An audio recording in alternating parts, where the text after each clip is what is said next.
بسم اللہ الرحمن الرحیم۔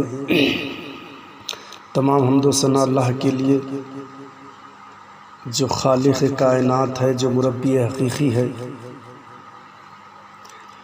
سامعین و سامعات، ابھی احتیاطی تدابیر کیا ہوں گے اور کیا کرنی چاہیے، اسلام کس بات کی طرف ہمیں اشارہ کرتا ہے، یہ بھی ہمارے لیے جاننا ضروری ہے۔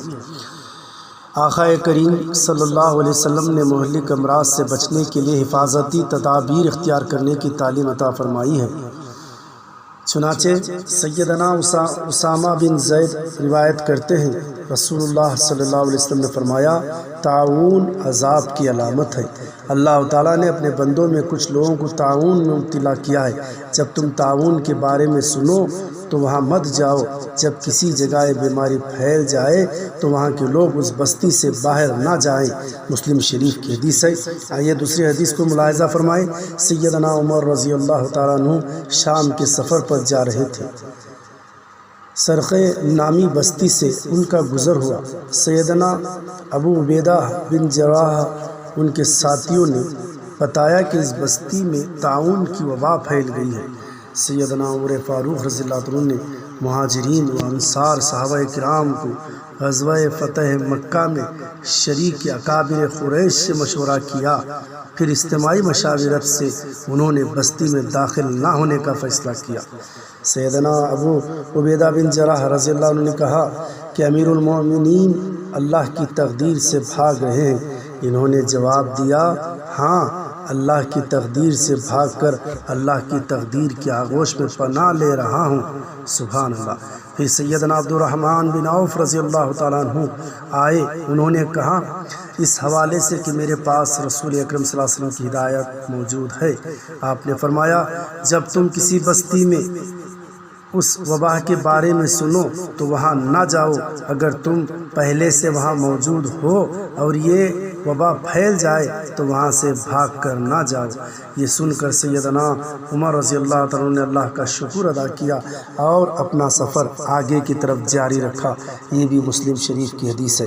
سرکار مدینہ صلی اللہ علیہ وسلم نے فرمایا، جذام کے مریض سے بچو جیسے تم شیر سے بچتے ہو۔ یہ حدیث بخاری شریف کی ہے۔ عزیزان محترم، ان احادیث سے معلوم ہوا کہ مسلمانوں کے متعدد اور وبائی بیماریوں سے بچنے کی تدابیر اختیار کرنا چاہیے، اور ایسا کرنا ہرگز توکل کے خلاف نہیں ہے۔ توکل علی اللہ کی اصل حقیقت یہی ہے کہ اسباب عالم کو اختیار کیا جائے اور اسباب کو خود مؤثر ماننے کے بجائے اللہ عز و جل سے امید لگائی جائے جو مسبب الاسباب ہے۔ وبائی امراض سے احتیاط جہاں ضروری ہے وہاں یہ بات بھی ذہن نشیں رہے کہ ایسے امراض میں مبتلا افراد سے نفرت نہ کی جائے، بلکہ ان کے ساتھ اپنانیت کا برتاؤ کیا جائے، جیسا کہ حضور صلی اللہ علیہ وسلم جذام کے مریضوں کو اپنے ساتھ بٹھا کر ایک برتن میں کھانا کھلایا۔ آپ صلی اللہ علیہ وسلم اس پیارے عمل کا مقصد یہی ہے کہ وبائی امراض سے احتیاط ضرور کی جائے، لیکن مریض سے نفرت نہ کی جائے، بلکہ اس کے مرض کو دور کرنے کی کوشش کی جائے۔ تو یہ ہے مذہب اسلام جو ہمیں تعلیم دیتا ہے، تاکہ اس سے اصول ملے، حوصلہ ملے، بلندی ملے، اس کے دل میں احساس محرومی پیدا نہ ہو، احساس کمتری کا شکار نہ ہو۔ چنانچہ آج بھی احتیاطی تدابیر اختیار کرتے ہوئے ڈاکٹر اور طبی عملے ایسے مریضوں کا علاج کرتے ہیں۔ کورونا وائرس کا تعلق سانس سے ہے، اس لیے جن علاقوں میں اس کا اثر ہو وہاں اس سے بچاؤ کے لیے منہ اور ناک پر ماسک پہنے، صابن یا جو بھی چیز صفائی کے لیے میسر ہو اس سے ہاتھ دھو۔ اسلام نے پہلے ہی ہم اس بات کی سب تعلیم دے چکی ہے۔ پھر کھانسی سردی کے مریضوں سے دور رہیں، کھانستے اور چھینکتے وقت منہ اور ناک پر کپڑا رکھیں، جانوروں سے مناسب دوری رکھیں، کھانا پکانے سے پہلے اور بعد میں ہاتھوں کو اچھی طرح دھوئیں، کھانا اچھی طرح پکائیں اور اسے کچا نہ رہنے دیں۔ الحمدللہ جو شخص دن میں 5 مرتبہ نماز کا اہتمام کرتا ہے اور کھانے سے پہلے اور بعد میں ہاتھ دھونے کی سنت پر عمل کرتا ہے، اس کے لیے ان تدابیر پر عمل کرنا بہت آسان ہے۔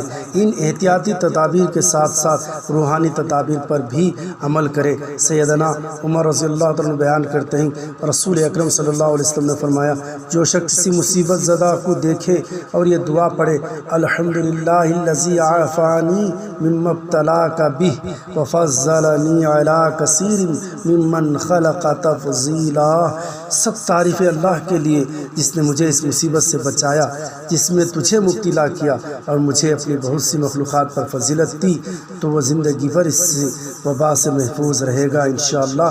ترمذی شریف کی حدیث ہے۔ لہٰذا کسی بھی بیمار تکلیف زدہ کو دیکھ کر یہ دعا پڑھ لے، انشاءاللہ تعالی اس بیماری سے محفوظ رہیں گے۔ اہل دنیا کو بھی ہماری دعوت ہے کہ وہ آغوش اسلام میں آئیں اور قدرت خداوندی کے اصولوں کے مطابق زندگی گزاریں۔ اسی میں انسانیت کی معراج اور انسانوں کا کمال اور اس کی بلندیاں ہیں۔ تو حاضرین، یہ تھے مختصر سی تدابیر جسے ہم اور آپ کو اختیار کرنا ہے۔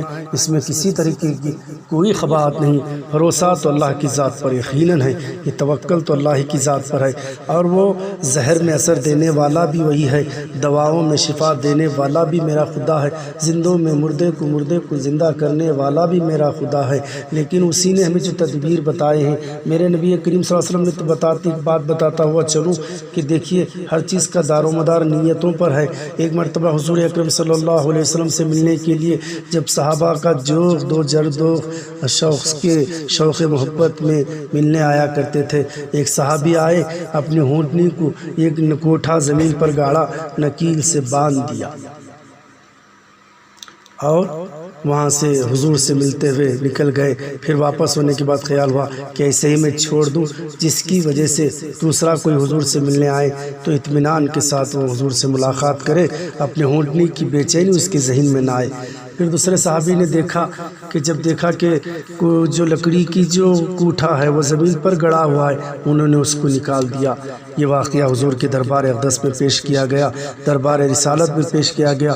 اللہ کے نبی پاک صاحب لولاک صلی اللہ علیہ وسلم نے فرمایا دونوں کو اللہ نے برابر کا اجر عطا کر دیا ہے۔ صحابہ کو حیرت ہوئی۔ آپ نے فرمایا وجہ؟ تو کہا پہلے سے پوچھو کہ تو نے یہ کوٹھا کیوں گاڑا؟ تو اس نے کہا یا رسول اللہ علیہ وسلم، آپ سے ملاقات کے لیے جو صحابی مہاجر آئے، سفر سے آئے، تو وہ ہونٹنی کو بننے کے لیے پریشان حال ہوتے ہیں۔ اگر ہونٹنی کو ایسے ہی چھوڑ دیا جائے تو اس کی فکر ان کو کھائے جاتی ہے، اسی لیے میں نے کوٹھا گاڑا تاکہ وہ ڈوری نکیل باندھ کر اطمینان سے آپ سے استفادہ حاصل کر سکے۔ پھر دوسرے سے پوچھا تو کہا میں اس لیے وہاں سے زمین سے نکال دیا تاکہ وہاں سے کوئی اگر اندھا وہاں سے گزرے کہیں اسے ٹھوکر نہ لگ لے۔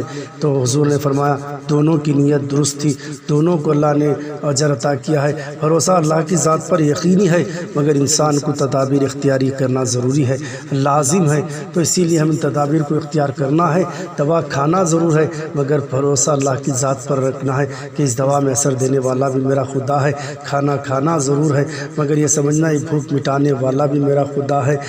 کمانا ضرور ہے، مگر کمائی پر اسباب پر نہیں بلکہ مسبب الاسباب پر نظر رکھنی چاہیے۔ دینے والا اگر اللہ کی راہ میں بھی دے تو اس پر نہیں، جو دے رہا ہے، جو سبب اس کو بنایا ہے، وہ جو مسبب الاسباب ہے، اس کی طرف ہماری نگاہ ہونا ہے۔ یہی میرے آقا مہدی مراد اللہ نے فرمایا ہر ذرے میں وہی ہے، دیکھنے والی آنکھیں چاہیے، سننے والی وہ کان چاہیے، محسوس کرنے والا وہ احساس وہ دل چاہیے۔ دیکھو تو سب نظر ہے، نظر اور نظاروں میں بھی وہی ہے، ہر ذرے میں اسی کے جلوے ہیں، بس ہمیں اس کی استفادہ حاصل کرنی چاہیے۔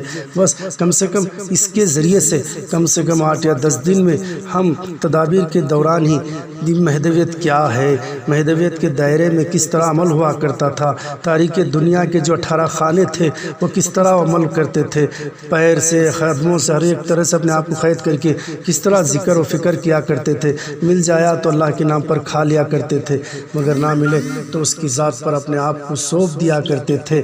وہ سارا منظر اگر ہم ان دنوں میں اگر وہ کیفیت کو تھوڑا لا لیں تو محسوس کریں کہ ہمارا بزرگان دین نے دین کو حاصل کرنے کے لیے کتنے تکالیفیں اور مصیبتوں کو جھیلا ہے، پریشانیوں سے آگے بڑھے، مسکراتے ہوئے آگے امتحان سے آگے بڑھے ہیں۔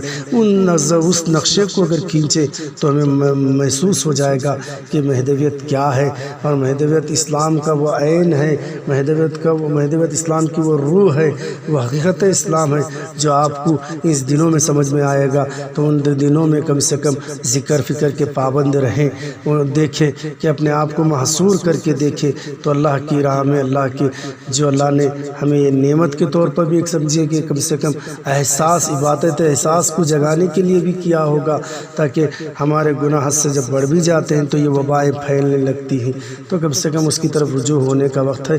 رجوع ہوئیے، اگر آ جائے اللہ کے نام پر بھی ٹھیک ہے، نہ ملے تو اس کی ذات پر بھروسہ رکھیے۔ بس وآخر دعوانا الحمدللہ رب العالمین۔